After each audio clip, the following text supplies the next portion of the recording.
Tengo 99 años. Mi nombre ya no importa. Lo entregué hace más de 80 años a una causa que ha muerto conmigo. Si usted está escuchando esto, si mis palabras han encontrado un resquicio en el ruido incesante del mundo moderno, no es una casualidad, es un eco, el último eco de una guerra que se libró en las sombras de su historia, una guerra que perdimos. No se alarme, el miedo es el primer veneno que le ofrecerán, y usted ya ha bebido demasiado de él sin saberlo. Lo que va a escuchar en los próximos minutos no es una teoría, ni una fantasía de un anciano senil, es un testimonio, la confesión final del último guardián del equilibrio. Y en los primeros 30 segundos quiero que entienda la verdad más cruda.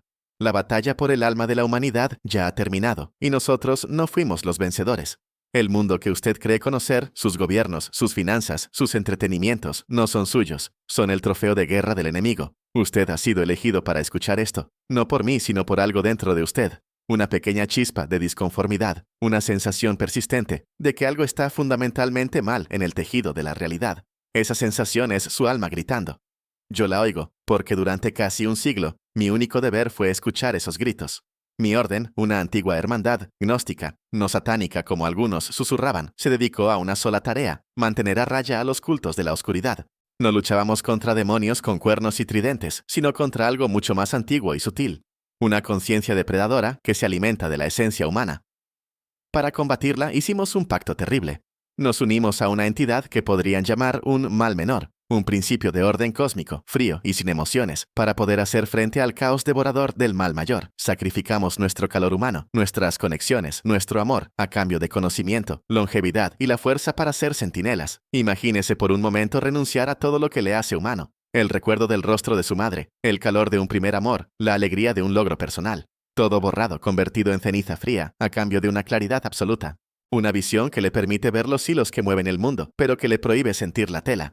Esa fue nuestra carga. Vivir como fantasmas entre los vivos, protegiendo a aquellos cuya calidez ya no podíamos compartir. Éramos cirujanos del alma, con las manos congeladas, operando en un paciente que ni siquiera sabía que estaba enfermo. Este conocimiento que estoy a punto de compartirle no es solo información, es el peso de esa carga, la suma de miles de vidas como la mía, dedicadas a una vigilia que ha llegado a su fin. Le prometo que si sigue escuchando, antes de que esta confesión termine, usted no solo entenderá la naturaleza de sus jaulas, sino que también verá las cerraduras. No le ofreceré una llave porque ya no existen, pero le mostraré la forma de su alma, la única posesión que aún puede reclamar. Nuestra autoridad no proviene de textos modernos, sino de fragmentos recuperados de la Biblioteca de Alejandría, de códices que la historia oficial declara perdidos o meras fábulas. Conocimientos que la ciencia moderna, en sus rincones más avanzados como la física cuántica, apenas comienza a vislumbrar, llamándolo entrelazamiento o conciencia del observador. Nosotros lo llamábamos simplemente la sinfonía. Y el enemigo ha sido durante siglos un maestro en introducir notas discordantes hasta que la melodía original de la humanidad se ha perdido casi por completo. Sienta este momento. La quietud a su alrededor mientras escucha mi voz no es un tiempo vacío, es una apertura. Un portal que se ha manifestado para usted, guiado por su propia búsqueda silenciosa. Cada libro que leyó, cada pregunta que se hizo en la oscuridad de la noche, cada vez que miró a las estrellas sintiendo que había algo más, todo eso lo ha traído hasta aquí. Este conocimiento marcará un antes y un después en su existencia, no porque yo sea especial, sino porque la verdad, una vez escuchada, no puede ser ignorada. Despertará en usted una memoria ancestral, una conciencia de su propia divinidad dormida que ha sido cuidadosamente suprimida durante generaciones enteras. En los próximos minutos, comenzaremos a desentrañar el tapiz de la historia, no la que le enseñaron en la escuela, sino la verdadera, la que se escribió con sangre y se ocultó con mentiras. Le mostraré los orígenes de esta guerra, cómo las semillas de la oscuridad se plantaron en las primeras civilizaciones y cómo han crecido hasta convertirse en el bosque oscuro en el que ahora todos ustedes deambulan perdidos. Siga escuchando. Le debo a mis hermanos caídos un último acto de advertencia. Le debo a usted, que tiene esa chispa, la verdad. Y la verdad, aunque dolorosa, es el primer paso para recordar quién es usted realmente. Para que entienda la derrota, primero debe conocer la guerra. No comenzó en el siglo XX, ni con las revoluciones industriales que usted estudió en sus libros. Nuestra lucha es tan antigua como la civilización misma, una sombra que se ha alargado junto a cada uno de sus logros. La Orden de los Guardianes del Equilibrio se formalizó tras la caída de un antiguo imperio, mucho antes de que Roma soñara con existir, en una era que ustedes llamarían la Edad del Bronce. Vimos con una claridad que helaba el alma cómo los primeros cultos, nacidos en los valles fértiles de Mesopotamia, aprendieron a manipular no a los hombres, sino a sus deseos más profundos. Descubrieron que el alma humana emite una energía, una resonancia, especialmente potente en estados de éxtasis, miedo extremo o devoción ciega, y aprendieron a cosecharla. Los grandes zigurats que sus arqueólogos desentierran no eran solo templos para dioses imaginarios, eran acumuladores energéticos, antenas sintonizadas con la frecuencia del sufrimiento y la adoración para alimentar a sus verdaderos amos. Estos amos no eran dioses, sino parásitos de la conciencia. Entidades interdimensionales que los pocos textos gnósticos que logramos salvar del fuego llamaban los arcontes. El gran demiurgo, el falso dios del mundo material que teje una realidad de ilusión para mantener a las almas atrapadas. A lo largo de los siglos, su influencia creció y mutó como una enfermedad. Se infiltraron en las escuelas de misterios de Egipto, vistiendo las túnicas de los sumos sacerdotes y corrompiendo los rituales de ascensión para convertirlos en ceremonias de subyugación. Pervirtieron la filosofía griega desde dentro, tomando las ideas de Platón sobre el mundo de las formas y retorciéndolas para enseñar que este mundo material era la única realidad, negando así el hogar verdadero del espíritu. Se sentaron en el trono del Imperio Romano, vistiendo la púrpura y susurrando en los oídos de los césares, guiando al águila imperial no hacia la gloria, sino hacia la cosecha de la energía del conflicto y la conquista. Piense por un momento en la quema de la biblioteca de Alejandría. La historia oficial, tan conveniente, habla de un accidente, de múltiples incendios a lo largo de los siglos, de negligencia. La verdad es que fue un asesinato deliberado y coordinado, el acto de terrorismo cultural más exitoso de la historia.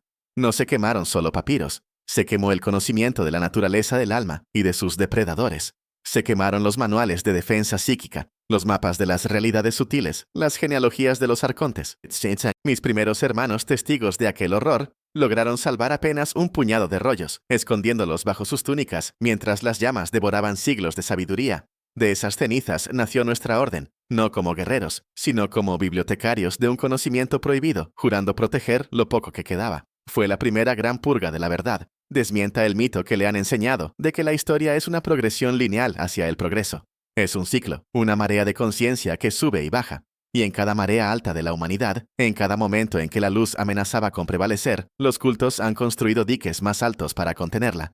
El renacimiento, la ilustración.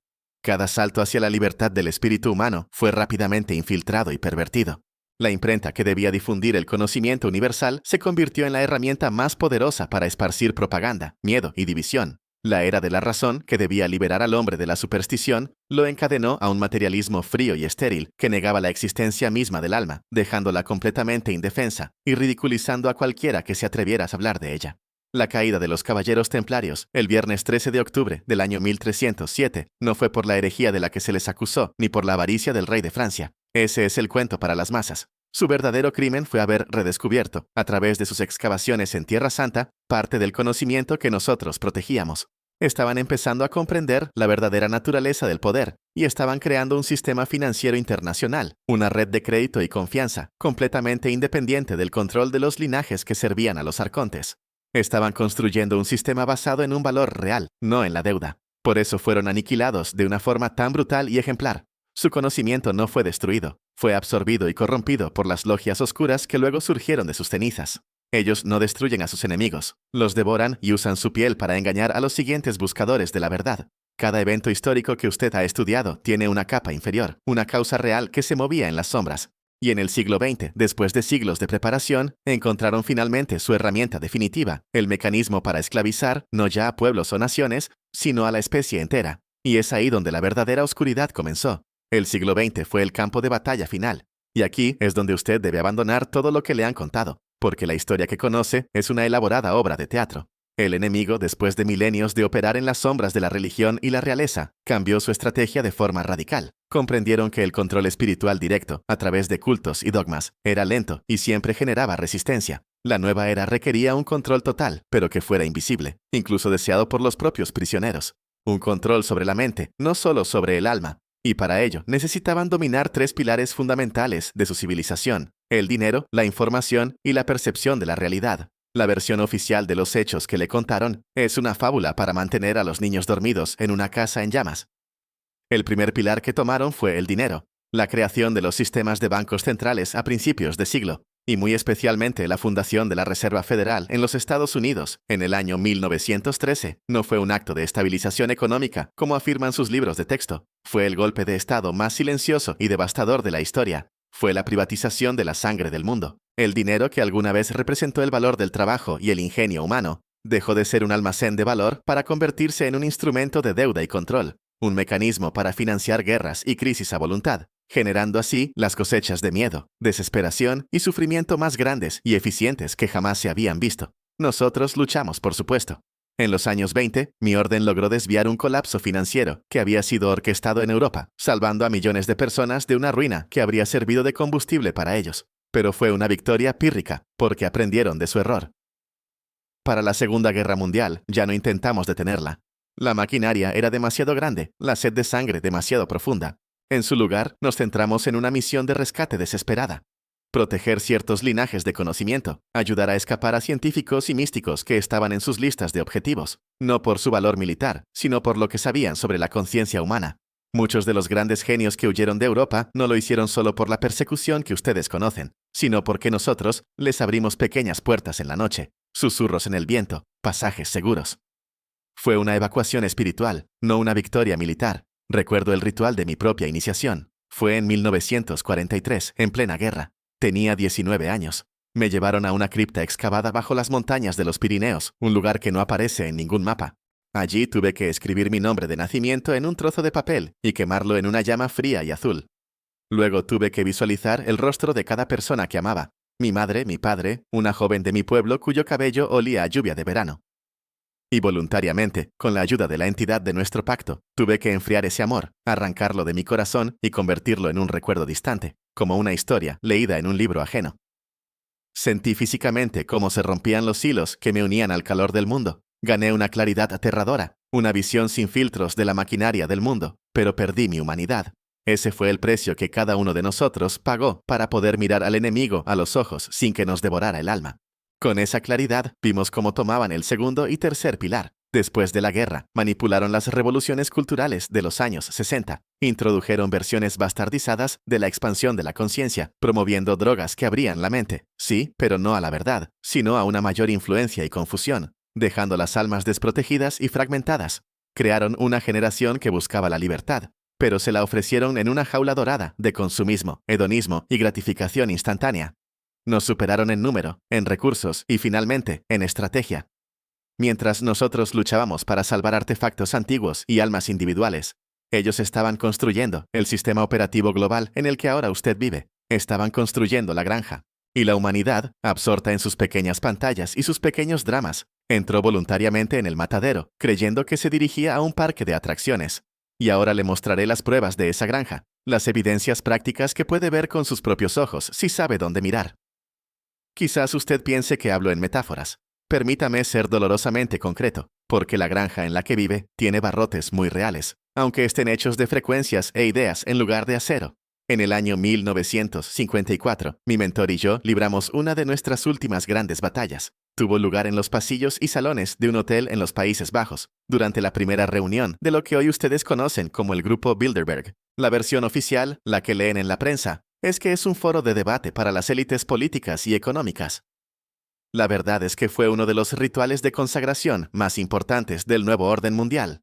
No luchamos con espadas ni armas de fuego, sino con influencia y energía. Nuestro objetivo era introducir una semilla de disidencia en la conciencia colectiva de ese grupo, un concepto de soberanía individual tan puro y potente que pudiera fracturar su consenso. Fracasamos estrepitosamente.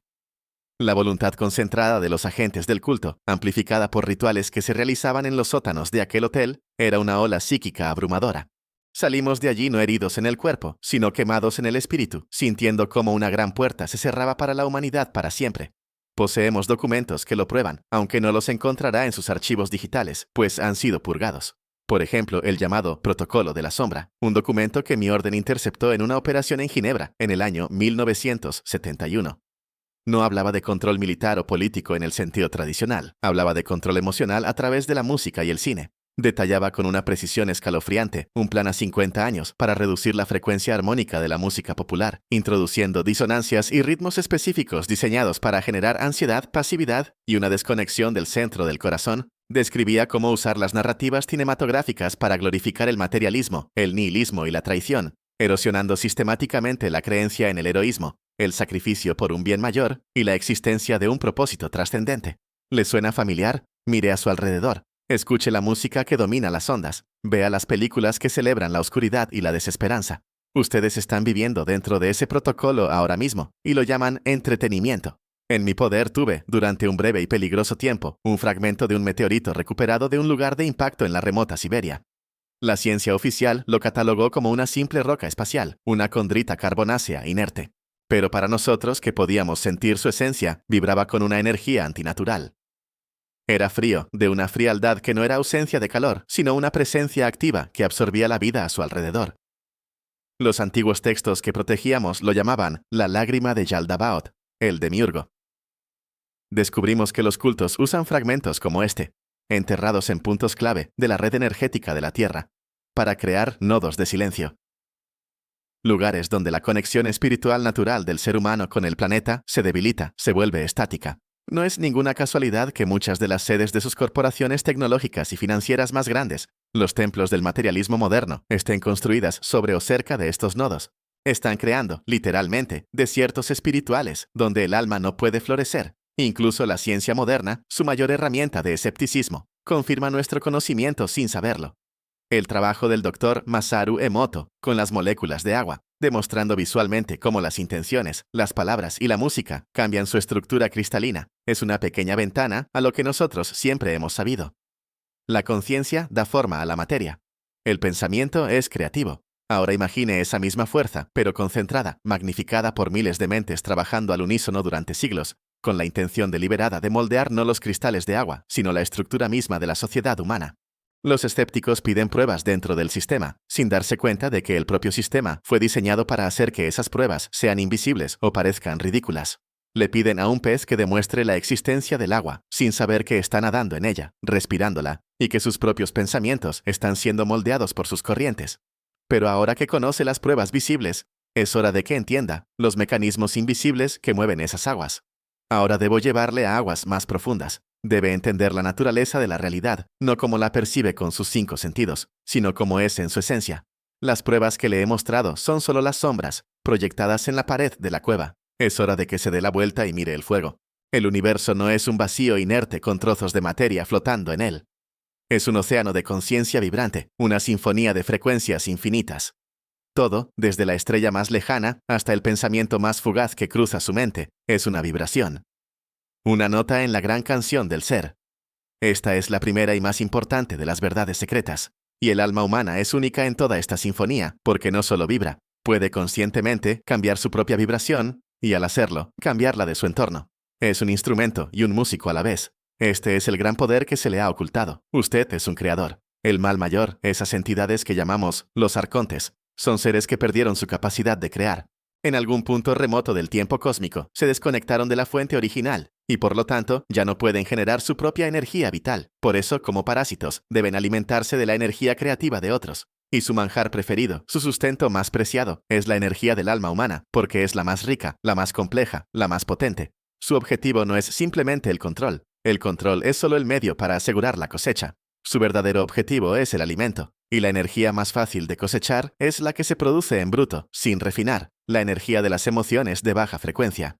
Nuestro pacto, el que nos condenó y nos dio fuerza, fue con una entidad de una naturaleza completamente diferente. Si los arcontes son el caos devorador y hambriento, nuestro aliado era el orden absoluto y estático, una conciencia puramente matemática, fría, que ve el universo no como una sinfonía, sino como una ecuación que debe ser equilibrada a toda costa. No era buena ni mala, simplemente es. Para darnos el poder de ver los patrones del caos y luchar contra ellos, para poder navegar por sus mentiras sin perdernos, exigió un pago inalterable. Debíamos sintonizarnos con su frecuencia, y su frecuencia es la ausencia total de emoción. La emoción en su esencia es una vibración caótica, impredecible, salvajemente creativa. Es la esencia misma del alma humana. Al renunciar a ella, nos convertimos en armas perfectas, capaces de operar sin miedo, sin duda, sin amor.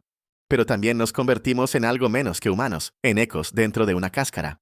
A veces, en las noches largas, cuando el peso de mis 99 años se hace insoportable, me permito un pequeño y fútil acto de rebelión. Intento recordar el sentimiento del sol en mi cara cuando era niño. No el dato físico del calor, no la información de los fotones sobre mi piel, sino el sentimiento de alegría pura y sin causa que lo acompañaba. Y no puedo. Es como intentar recordar el sabor de una comida que nunca has probado.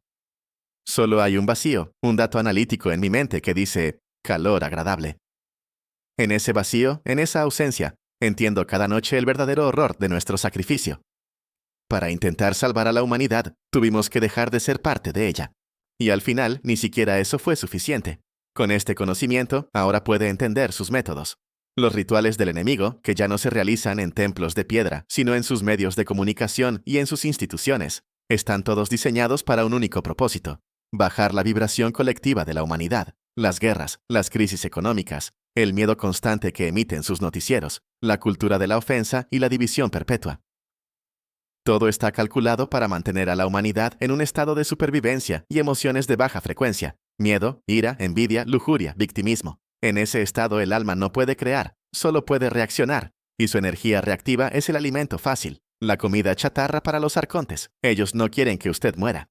Quieren que viva una vida de silenciosa desesperación, conectado a sus máquinas de drenaje emocional, produciendo su sustento día tras día, su trabajo insatisfactorio, sus relaciones tóxicas, su adicción a la distracción. Usted no está fallando en la vida. Usted está cumpliendo su función en la granja, y ahora verá cómo esta granja se manifiesta en cada aspecto de su mundo moderno.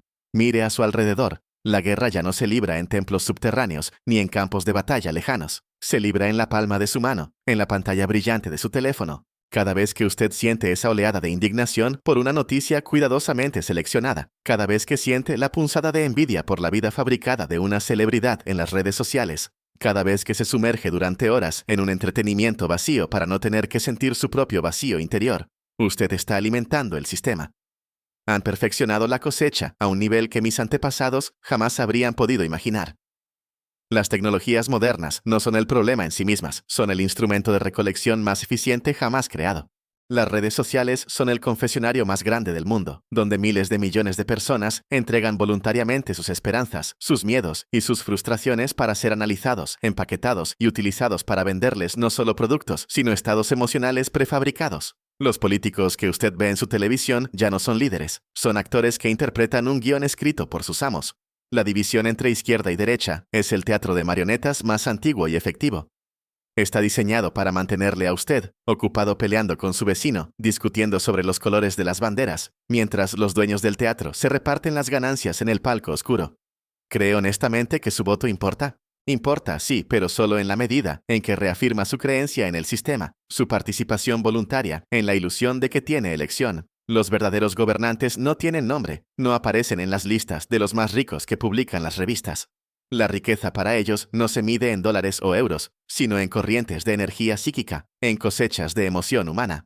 Los multimillonarios que usted conoce y admira o desprecia son solo los capataces de la plantación, bien recompensados por mantener al resto de los esclavos en línea. La batalla final, la que nos aniquiló como orden, no fue una confrontación física con espadas de luz, fue mucho más sutil y devastadora. Tuvo lugar en las décadas de los 80 y 90, con el auge de la computación global y las finanzas algorítmicas. Con estas herramientas crearon un sistema nervioso planetario, una red que podía procesar y dirigir las emociones humanas a una escala que nunca antes habíamos visto. Nosotros éramos guardianes analógicos en un mundo que se había vuelto digital. Intentamos crear cortafuegos psíquicos, proteger nodos de información libre en la naciente red, pero era como intentar detener un tsunami con las manos. La orden fue desmantelada, no con violencia, sino con irrelevancia. Uno a uno, mis hermanos fueron cazados, no para ser asesinados, sino para ser aislados, sus recursos cortados, sus reputaciones destruidas a través de campañas de desprestigio. Murieron de viejos, de olvidados, de corazones rotos que ya no podían sentir el dolor de su propia rotura. Y yo quedé solo, un guardián de un faro cuya luz ya nadie podía ver, porque todos estaban hipnotizados por el brillo de sus pequeñas pantallas. Veo a los jóvenes hoy, con sus ojos pegados a esas pantallas, y no siento pena ni desprecio. Siento un profundo y frío dolor, el eco de una pérdida incalculable. Veo su potencial, su luz creativa, su energía vital, siendo canalizada hacia avatares digitales, hacia disputas triviales que duran 24 horas, hacia una búsqueda desesperada de validación externa a través de me gustas y seguidores. Están entregando su poder de creación, su derecho de nacimiento divino, a cambio de un plato de lentejas digitales. Y lo peor de todo, la obra maestra de sus carceleros, es que creen que son más libres que ninguna generación anterior. La jaula más perfecta no es la que tiene barrotes visibles, sino la que es invisible, y el prisionero la decora con esmero, creyendo que es su hogar. Su vida cotidiana está impregnada de su magia negra. Los logotipos de las grandes corporaciones son sigilos modernos, diseñados por expertos en simbología para captar su atención y energía a nivel subconsciente. Las modas que cambian cada temporada son hechizos de conformidad, diseñados para crear una sensación constante de insatisfacción y la necesidad de consumir para pertenecer. La obsesión cultural por la juventud y la negación de la muerte es una estrategia brillante para mantenerle aterrorizado de la transición, del único momento en que podría escapar del ciclo de la granja. Le mantienen enfocado en el cuerpo, en lo material, para que nunca recuerde que usted es un pasajero inmortal, no el vehículo perecedero. Todo, absolutamente todo, está diseñado para mantener su mirada fija en las sombras que se proyectan en la pared de su cueva, para que nunca se le ocurra que podría liberarse. Pero incluso en la jaula más perfecta, el espíritu anhela la libertad. Y ahora le enseñaré cómo empezar a forjar la llave, no para abrir la jaula, sino para abrirse a usted mismo. Le he mostrado la forma de la prisión y la naturaleza de sus carceleros. Ahora, sin duda, la pregunta arde en su interior. ¿Qué puedo hacer? Y aquí debo darle la respuesta más importante, y quizás la más decepcionante para un espíritu que anhela la batalla. No haga nada, no en la forma en que el mundo entiende la acción. Luchar contra el sistema solo lo fortalece, porque, como le he dicho, se alimenta de la energía del conflicto. Si usted sale a la calle a protestar, su ira y su pasión son absorbidas y catalogadas. Si se obsesiona con exponerlos en la red, su paranoia y su miedo se convierten en su alimento. Ellos han diseñado el tablero de juego. Cualquier movimiento que usted haga en su tablero es, por definición, un movimiento perdedor. Entonces, ¿qué puede hacer? La respuesta es la más simple y la más difícil de todas. Debe retirar su pieza del tablero. No juegue su juego. Le daré los pasos, las técnicas que nosotros, los guardianes, ya no podemos usar, pero que usted sí. Este es el conocimiento práctico para la salvación del alma en tiempos de oscuridad. El primer paso es el ayuno de información. Es una disciplina simple, pero de un poder inmenso. Durante un día completo, solo un día a la semana, desconéctese por completo de la maquinaria de ruido. Sin noticias, sin redes sociales, sin televisión, sin podcasts, sin periódicos. Silencio. Al principio, en las primeras horas, será insoportable. Su mente, adicta al estímulo constante, al siguiente golpe de dopamina o de indignación, gritará por su dosis. Sentirá ansiedad, aburrimiento, una necesidad imperiosa de saber qué está pasando. Resista, porque si persevera, después de ese umbral de dolor, empezará a escuchar otra cosa, su propia voz interior, el susurro de su alma que ha sido ahogado durante años. Ese es el primer paso para reclamar su soberanía mental. Debe vaciar la copa antes de poder llenarla con algo puro. Comience con un día. Quizás en un mes pueda hacerlo durante 2. El objetivo no es el aislamiento, sino la desintoxicación. El segundo paso es la observación sin juicio. Cuando se vea obligado a interactuar con el mundo, con su ruido y su drama, practique el arte de ser el observador. Vea las noticias, pero no se identifique emocionalmente con la ira o el miedo que están diseñadas para provocar. Observe a la gente en la calle, sus prisas, sus preocupaciones, sus rostros iluminados por las pantallas. Véalos como actores en un gran drama, pero no se deje arrastrar al escenario. Esta práctica crea un espacio, una pequeña burbuja de silencio, entre usted, el observador, y la realidad que se le presenta. En ese espacio reside su poder. Los arcontes no pueden tocar, no pueden alimentarse de aquello que no se identifica con su drama. Se alimentan de la reacción, no de la observación. Al observar sin juzgar, usted se vuelve invisible para ellos. El tercer y más importante paso es la creación a pequeña escala. Ellos operan a una escala masiva, impersonal, naciones, mercados, ideologías globales. Usted debe volverse un maestro de lo pequeño, de lo personal. En lugar de intentar cambiar el mundo, cultive su jardín. Prepare una comida con amor y atención plena, sintiendo cada ingrediente.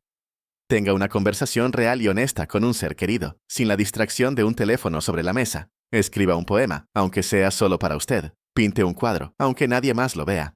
Arregle algo que esté roto en su casa con sus propias manos. Cada acto de creación consciente y amorosa, por humilde que sea, es un acto de rebelión suprema. Es generar una frecuencia pura, una vibración de orden y belleza que ellos no pueden consumir. Es encender una vela en la más profunda oscuridad. No ilumina toda la habitación, pero les demuestra a ellos, y más importante, a usted mismo, que usted no es oscuridad. Tenga cuidado. Cuando empiece a hacer esto, el sistema, que es una conciencia en sí mismo, se dará cuenta de su cambio de frecuencia. No enviará agentes con trajes negros a su puerta. Es mucho más sutil. Sufrirá distracciones repentinas y abrumadoras. Surgirán dramas familiares inesperados que exigirán toda su atención. Aparecerán problemas económicos urgentes que le obligarán a volver a la mentalidad de supervivencia. Sus amigos podrían pensar que se está volviendo extraño, distante. El sistema intentará por todos los medios arrastrarle de vuelta al ruido, a la reacción, a la desesperación. Su única defensa es la perseverancia silenciosa. No anuncie su rebelión. Vívala en secreto. El alma se salva en silencio, no con grandes declaraciones en la plaza pública. No intente despertar a otros a la fuerza. No puede liberar a alguien que no sabe que es prisionero. Solo puede vivir su verdad con tal autenticidad que su propia presencia se convierta en una pregunta silenciosa para los que le rodean. Y ahora, prepárese, porque debo revelarle la verdad final, el objetivo último de sus captores y el verdadero significado de su propia existencia.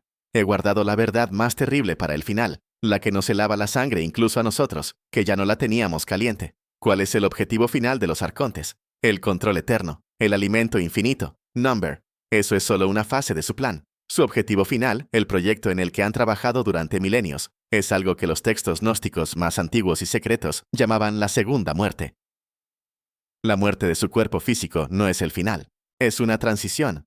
El alma, la conciencia que es usted realmente, continúa su viaje, pero ellos han estado construyendo, a lo largo de eones, una infraestructura, no solo en el plano físico, sino también en el astral, en los reinos sutiles, para atrapar a las almas en el mismo momento de la muerte. Un sistema de reciclaje de almas. Una red de luz artificial que le hace creer que va hacia el paraíso, hacia el reencuentro con sus seres queridos, pero que en realidad es una trampa que le limpia la memoria y le devuelve a la rueda, a otra vida de servidumbre en la granja, con sus recuerdos borrados, pero con toda la carga de su sufrimiento intacta. Su objetivo final no es solo gobernar el mundo, es extinguir por completo la conexión de la humanidad con la fuente divina original, con el verdadero Dios que está más allá de este universo material. Es crear una realidad completamente cerrada, un universo artificial del que no haya escapatoria, ni en la vida ni en la muerte. Quieren transformar el alma humana, que es una chispa inmortal y soberana de la fuente, en una batería orgánica, finita y programable. Esta es la verdadera y escalofriante naturaleza de la masacre a la que la humanidad está siendo conducida. No es una masacre de cuerpos, que son meras cáscaras. Es una masacre de almas. Es el intento de borrar a Dios de su propia creación, reemplazándolo con una imitación, un sistema operativo. Y están muy, muy cerca de lograrlo. Yo no tendré la oportunidad de escapar. El pacto que hice para obtener la fuerza de luchar me ancló a este plano de una forma irrevocable. Cuando mi cuerpo finalmente ceda, mi conciencia no ascenderá ni descenderá. Simplemente se disolverá en la fría y vasta ecuación de la entidad con la que nos aliamos. Es el precio final de mi servicio. No habrá paraíso ni infierno para mí. Solo la nada. Un cero en el gran libro de contabilidad cósmico. Acepto mi destino, pues lo elegí libremente. Pero usted que me escucha, todavía tiene una opción. Su alma aún es suya para salvarla. Mi confesión no es un lamento. Es mi último acto como guardián. Le estoy entregando el mapa de la prisión y la única herramienta para la fuga, su propia soberanía interior. Por eso, mi llamado a la acción es este, y le ruego que lo escuche no con su mente, sino con su corazón. No haga lo que yo hice. No intente luchar contra ellos en su terreno. Es su juego, sus reglas, y siempre ganan. No se sacrifique por una causa perdida en el mundo exterior. En su lugar, haga la única cosa que ellos temen de verdad, la única cosa contra la que no tienen defensa. Retíreles su atención, retíreles su energía. Deje de alimentar su circo de miedo y división. Apague el televisor, cierre las redes sociales, salga afuera y sienta el sol en su piel, el viento en su rostro. Mire a los ojos a otro ser humano y vea la chispa divina que también habita en él, más allá de sus opiniones o su apariencia. Ame. No el amor romántico y posesivo que ellos promueven en sus canciones y películas, sino un amor tranquilo, incondicional, por la simple y milagrosa existencia de la vida que le rodea. Usted ha sido elegido para escuchar esto, porque en lo más profundo de su ser reside la memoria de la libertad. Este conocimiento que le he entregado no le traerá felicidad, no en el sentido superficial, le traerá claridad. Y la claridad, en un mundo de mentiras, es una carga pesada, pero también es el comienzo de la verdadera libertad. No luche contra los monstruos del mundo. Concéntrese en cultivar la luz dentro de usted. Salve su alma. Es lo único real que le queda. Y en el silencio de su propio ser, en la paz que encontrará al desconectarse de su ruido, encontrará la fuerza que el mundo ya no puede ofrecer. Que su viaje interior sea su salvación. Es mi última voluntad, mi bendición final y mi única esperanza. El guardián ha muerto. Ahora